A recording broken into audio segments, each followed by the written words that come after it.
กายใจพักแต่ศักดิ์ศรี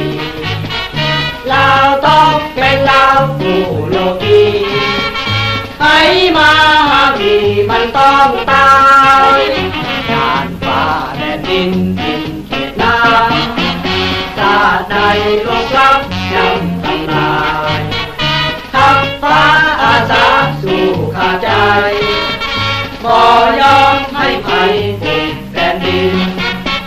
พุ่งบินเอาฟ้ากองทัพอากาศต้องการฟาดฟันศัตรูโจมตีเอาเลือดไหลทาพื้นแผ่นดินให้แผ่นดินดินลาวอยู่ยาวยืนยงลงเอาฟ้าฆ่าศัตรูพวกเขาต้องสู้เพื่อเราเพื่อชาติศาสนาอยู่ยืนยงไทยฟ้ากษัตริย์องค์คงถาวร